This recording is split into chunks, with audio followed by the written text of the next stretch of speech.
Welcome to Electrified. It's your host, Dylan Loomis. Quick shout out to my newest patrons, Charles S. and Stephen P. Thank you for choosing to support the channel. S3 Partners released some new Tesla short information, now no longer the most shorted stock in terms of overall short interest, falling to third. But when it comes to the percent of the overall float, Tesla sits at number 6 of the top 25 most shorted companies. In case you're new to the Tesla story though, if you go back to 2018, the short interest as a percent of Tesla's float at the time was 26%. So yes, the dollar value of about $18.5 billion is higher now, but as a percent of the overall float, much lower. Fun fact, Tesla shorts were down $12.5 billion in 2023 mark-to-market losses, or down 64.5% on an average short interest of $18.9 billion.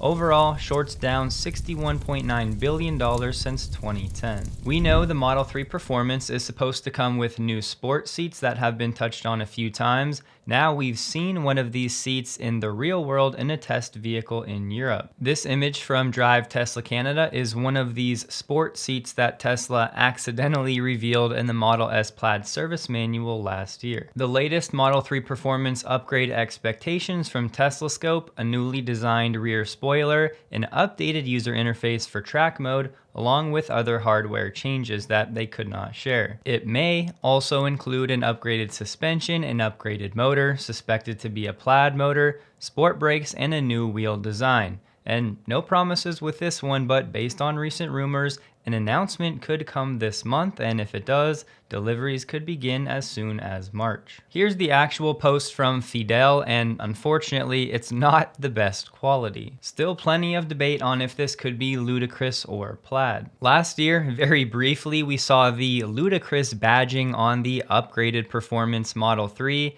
and if you're looking for the distinction between ludicrous and Plaid, here it is. It's understandable why people often get them confused. Personally, I still have all of this in the rumor category, but Fidel did say he can confirm there's no perforation in those seats. Matthew DR, who has had some good information in the past, also added in addition to the bucket seat style, this should be a serious upgrade relative to the prior version, with light forged wheels with the potential option for carbon with summer performance tires, and additional aero for added downforce on the body. No word on which markets globally may see the Model 3 Performance first, but there's a chance by the end of Q1 it's available somewhere. Gary Black is having a frustrating start to 2024 with price cuts in China and now price cuts for the Model Y across most of Europe. In Germany, a market under the microscope for Tesla right now, the long range and performance were cut by around $5,400 or about 8 to 9%.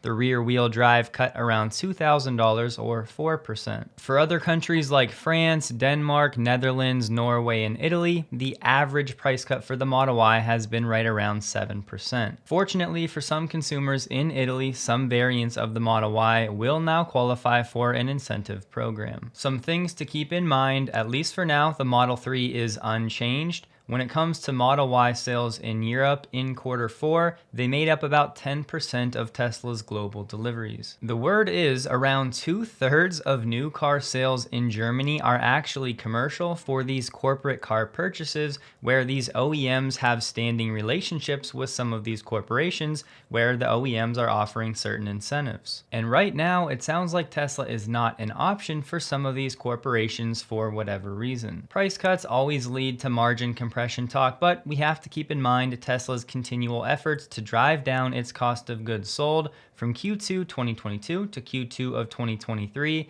they've averaged about a 2% reduction in cost of goods sold per quarter. We have to keep in mind the end of subsidy programs in both Germany and France. In Germany specifically, it was up to $7,300 for EVs. This was supposed to run until the end of 2024, but due to a court ruling in Germany blowing up the budget, they had to end it early. So in two of Tesla's bigger European markets, they may just be wanting to offset the loss of those subsidies. Higher borrowing costs are not just a problem in the United States, but across the EU as well. To combat this, Tesla is now offering 0% financing in Germany. In some countries, the Model Y is now the same price as a Model 3, so we'll see how long that lasts. The Model Y Y is in a quarterly sales decline in Germany. We'll show you that shortly.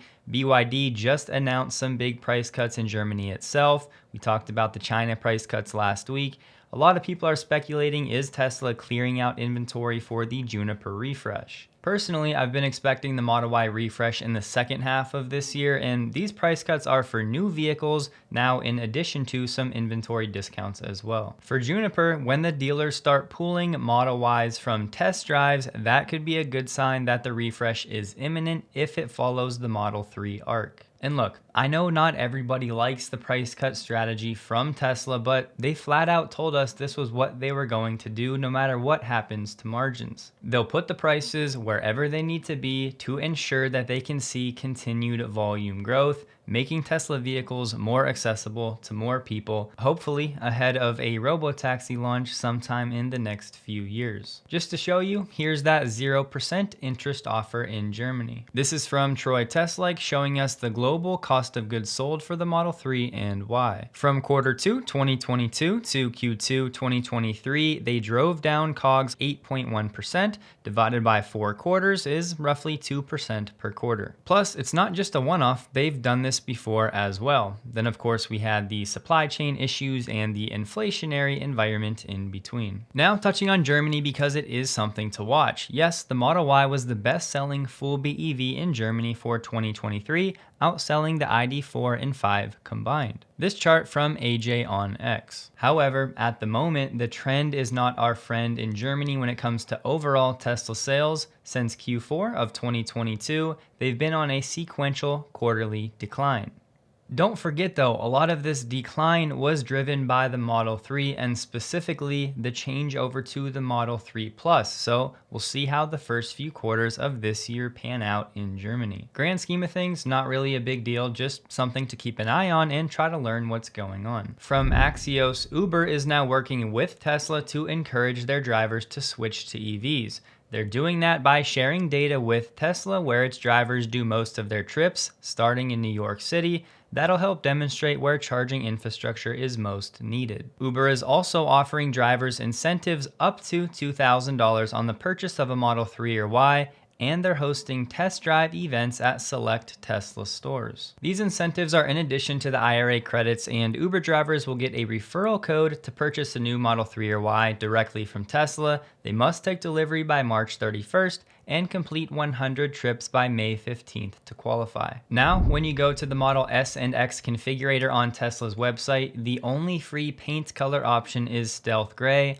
All other options now again have a charge. As you can see with the Wayback Machine, dating back now a few months, all paint colors for the Model S and X were included. Since paint is a part of the vehicle, this now means that only the base Model X in Stealth Gray will actually qualify for the IRA tax credits. Any other color option and you lose the full credit. The Model S, of course, does not qualify for the tax credits, but same situation with the paint colors. Sawyer may have gotten this from one of his followers, but Tesla now has a self-serve demo drive program for people with destination chargers. You can now host these self-serve demo drives at your property. Tesla has been doing self-serve demo drives now for some time, but this is specifically for destination charger owners. Tesla will provide the property owners with up to 4 Tesla demo drive vehicles. Tesla will schedule, manage, and maintain the self-serve demo drive appointments and vehicles for property owner at no cost. Current sites host an average of 35 plus demo drives per week.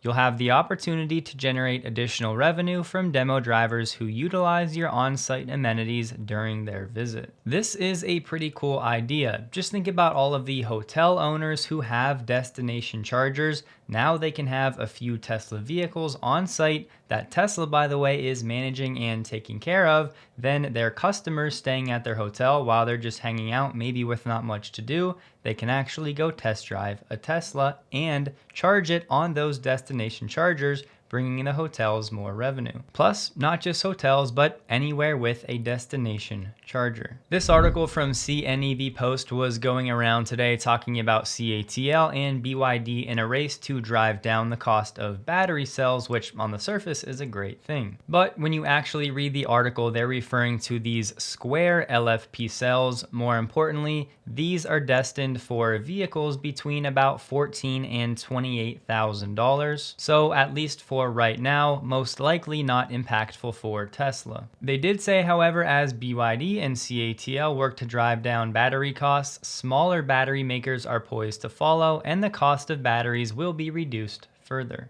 This one about the Model 3 Plus in Australia potentially facing a stop sale. We actually talked about this now a week or two ago. It has to do with the new Model 3 Plus not having that child seat anchor point for the middle seat in the back actually accessible. No need to dive into this again, but it sounds like there may be a ruling on this soon. Jim Rowan, the CEO of Volvo Cars, remains confident of tremendous growth in the electric vehicle market, noting particularly strong demand in Europe. BMW just said demand for its luxury cars powered by gasoline reached the highest point last year and expects all electric models to lead future growth. Their CFO said the tipping point for combustion engines was last year. The future volume growth will primarily come from battery electric vehicles. The current sales plateau of combustion cars will continue and then fall off slightly. Bear in mind, next year, BMW is looking to roll out its new EV platform that's targeting halving battery costs. Just dropping it on your radar if any of you are interested in the van life, the Ram ProMaster EV is unveiled for 2024, so